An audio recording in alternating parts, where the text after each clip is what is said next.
A computer terminal is an electronic or electromechanical hardware device that is used for entering data into, and displaying data from, a computer or a computing system. Early terminals were inexpensive devices but very slow compared to punch cards or paper tape for input.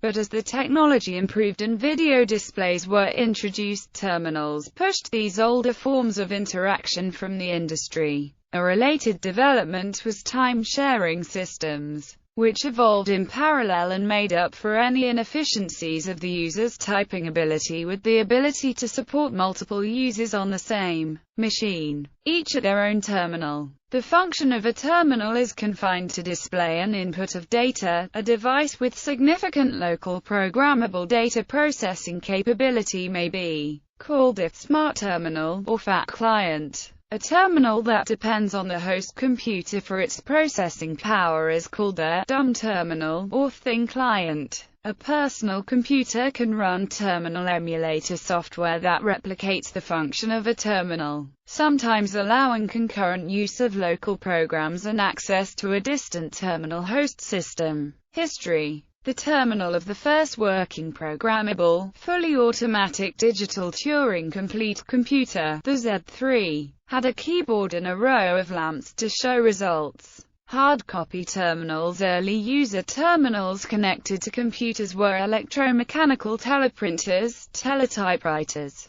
such as the Teletype Model 33ASR, originally used for telegraphy, or the Friden Flexowriter. Later printing terminals such as the DeKwriter were developed. However, printing terminals were limited by the speed at which paper could be printed, and for interactive use the paper record was unnecessary. By the early 1970s, many in the computer industry realized that an affordable video data entry terminal could supplant the ubiquitous punched cards and permit new uses for computers that would be more interactive. The problem was that the amount of memory needed to store the information on a page of text was comparable to the memory in low-end mini-computers then in use. Displaying the information at video speeds was also a challenge, and the necessary control logic took up a rack worth of pre-integrated circuit electronics. One company announced plans to build a video terminal for $15,000 and attracted a large backlog of orders, but folded when their engineering plans, which included fabricating their own ICs, proved too ambitious.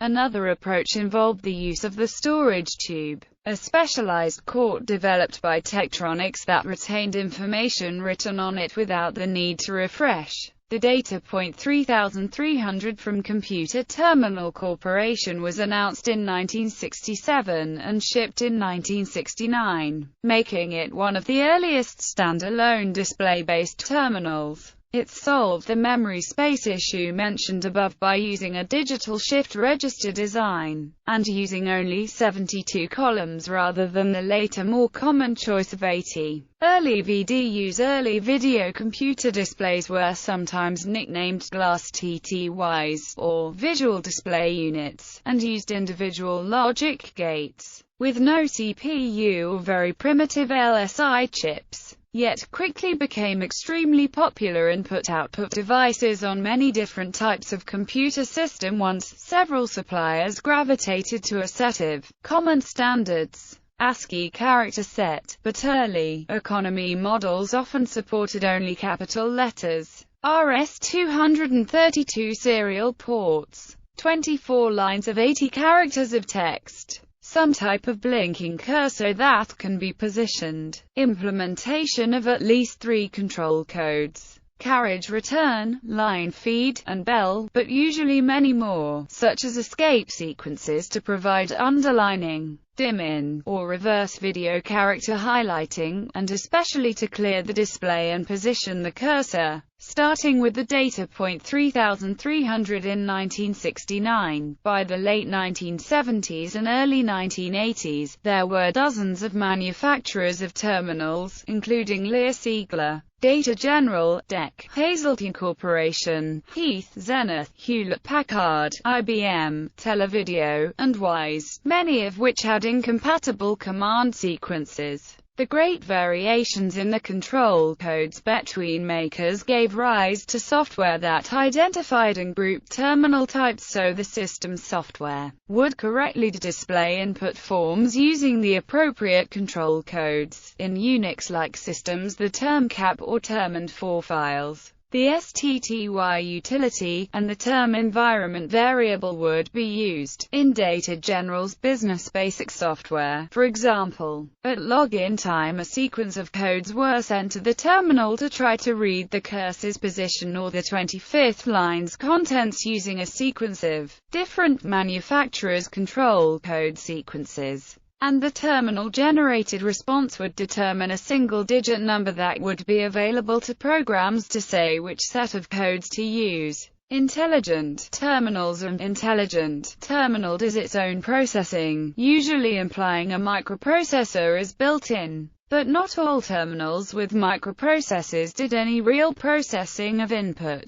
The main computer to which it was attached would have to respond quickly to each keystroke. The term intelligent in this context dates from 1969. Notable examples include the IBM 2250 and IBM 2260, predecessors to the IBM 3270 and introduced with System 360 in 1964. From the introduction of the IBM 3270 and the DEC VT100, the user and programmer could notice significant advantages in VDU technology improvements. Yet not all programmers used the features of the new terminals. Some dumb terminals had been able to respond to a few escape sequences without needing microprocessors. They used multiple printed circuit boards with many integrated circuits. The single factor that classed a terminal as intelligent was its ability to process user input within the terminal, not interrupting the main computer at each keystroke, and send a block of data at a time. Most terminals in the early 1980s, such as ADM-3A, TVI 912, Data General D2, DEC VT52, despite the introduction of ANSI terminals in 1978,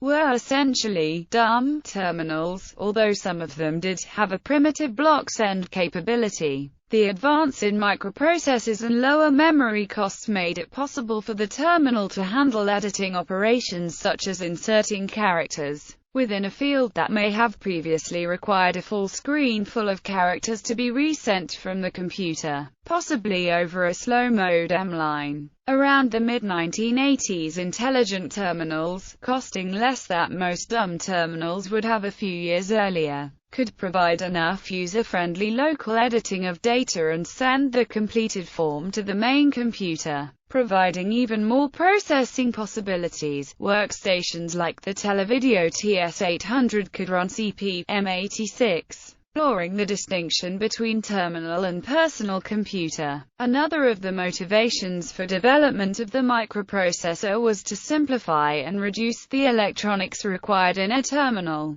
That also made it practicable to load several personalities into a single terminal. So a QVT102 could emulate many popular terminals of the day, and so be sold into organizations that did not wish to make any software changes. Frequently emulated terminal types included Lea Siegler ADM-3A and later models, Televideo 910 to 950. Digital Equipment Corporation VT52 and VT100, Data General D1 to D3 and especially D200 and D210, Hazeltine Corporation H1500, Tektronix 4014, Wise W50, W60 and W99. The ANSI by 3.64 escape code standard produced uniformity to some extent, but significant differences remained. Most terminals were connected to mini-computers or mainframe computers and often had a green or amber screen.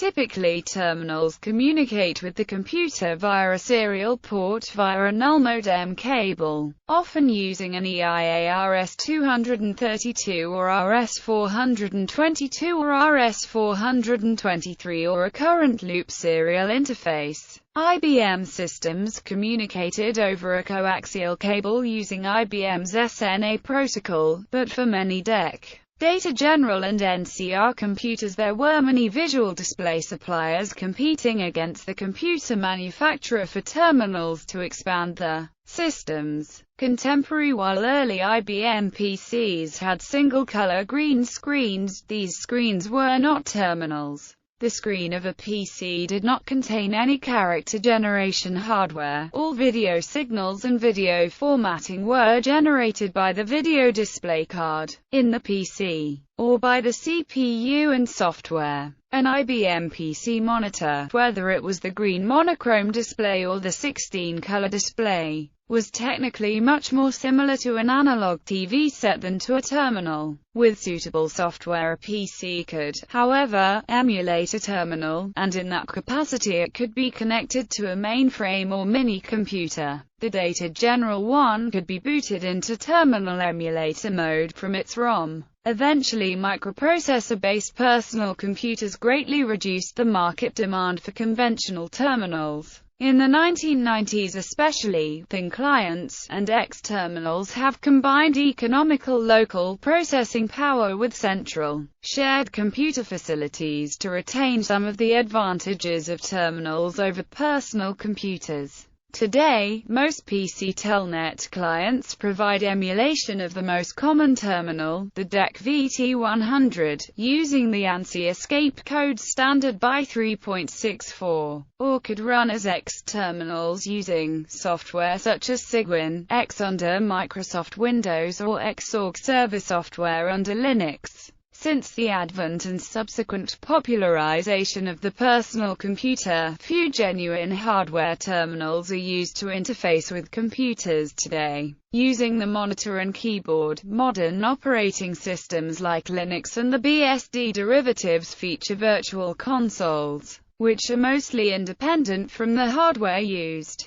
When using a graphical user interface like the X Windows system, one's display is typically occupied by a collection of windows associated with various applications, rather than a single stream of text associated with a single process. In this case, one may use a terminal emulator application within the windowing environment. This arrangement permits terminal-like interaction with the computer without the need for a physical terminal device. It can even allow the running of multiple terminal emulators on the same device. Capabilities: text terminals. A text terminal, or often just terminal, is a serial computer interface for text entry and display. Information is presented as an array of pre-selected formed characters. When such devices use a video display such as a cathode ray tube, they are called a video display unit, or visual display unit, or video display terminal. The system console is a text terminal used to operate a computer. Modern computers have a built-in keyboard and display for the console. Some Unix-like operating systems such as Linux and FreeBSD have virtual consoles to provide several text terminals on a single computer. The fundamental type of application running on a text terminal is a command line interpreter or shell, which prompts for commands from the user and executes each command after a press of enter.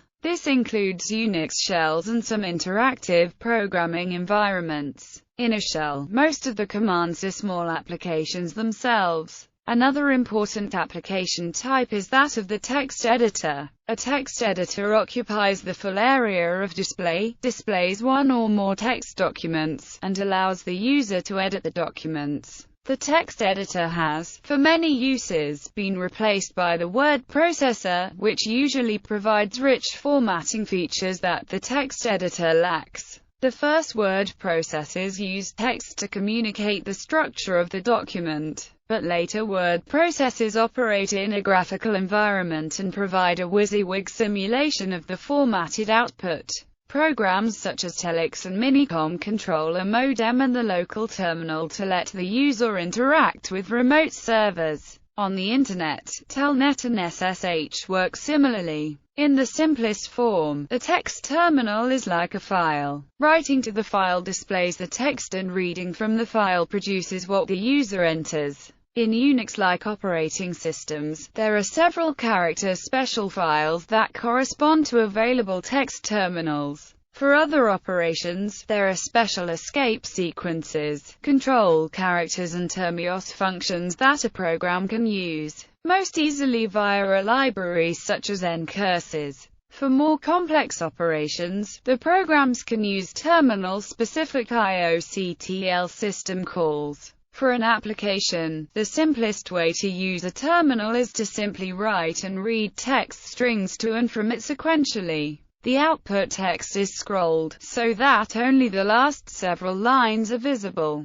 Unix systems typically buffer the input text until the Enter key is pressed, so the application receives a ready string of text. In this mode, the application need not know much about the terminal. For many interactive applications this is not sufficient. One of the common enhancements is command line editing. It also may give access to command history. This is very helpful for various interactive command line interpreters. Even more advanced interactivity is provided with full-screen applications. Those applications completely control the screen layout. Also, they respond to key pressing immediately. This mode is very useful for text editors, file managers and web browsers. In addition, such programs control the color and brightness of text on the screen, and decorate it with underline, blinking and special characters. To achieve all this, the application must deal not only with plain text strings, but also with control characters and escape sequences, which allow to move cursor to an arbitrary position, to clear portions of the screen, change colors and display special characters, and also respond to function keys.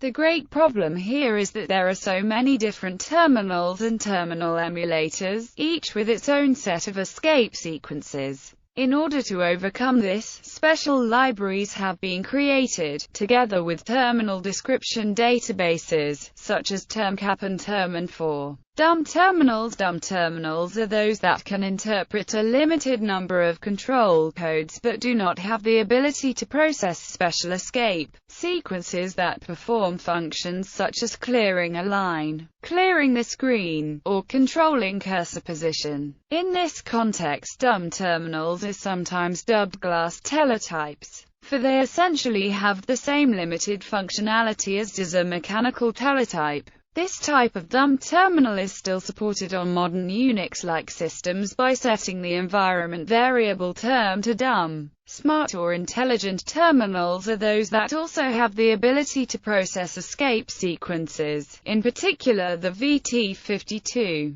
VT100 or ANSI escape sequences. Graphical terminals. A graphical terminal can display images as well as text. Graphical terminals are divided into vector mode terminals and raster mode. A vector mode display directly draws lines on the face of a cathode ray tube under control of the host computer system. The lines are continuously formed, but since the speed of electronics is limited, the number of concurrent lines that can be displayed at one time is limited. Vector mode displays were historically important but are no longer used. Practically all modern graphic displays are raster mode, descended from the picture scanning techniques used for television, in which the visual elements are a rectangular array of pixels. Since the raster image is only perceptible to the human eye as a whole for a very short time, the raster must be refreshed many times per second to give the appearance of a persistent display. The electronic demands of refreshing display memory meant that graphic terminals were developed much later than text terminals, and initially cost much more. Most terminals today are graphical, that is, they can show images on the screen.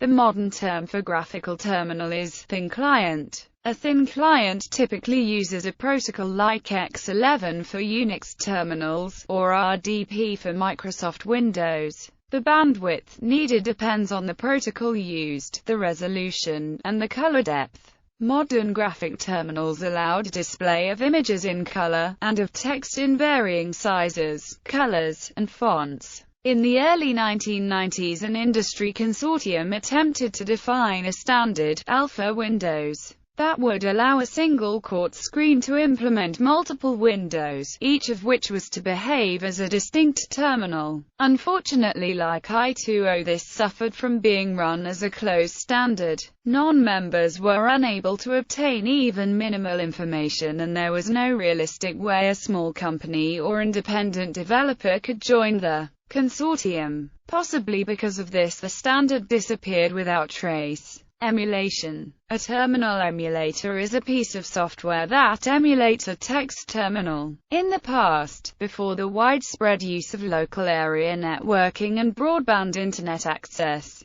many computers would use a serial access program to communicate with other computers via telephone line or serial device. When the first Macintosh was released, a program called Mac Terminal was used to communicate with many computers, including the IBM PC. DEC Terminal was one of the first terminal programs for the popular Altair. The Win32 console on Windows does not emulate a physical terminal that supports escape sequences, so SSH and Telnet programs for Windows, including the Telnet program bundled with some versions of Windows, often incorporate their own code to process escape sequences.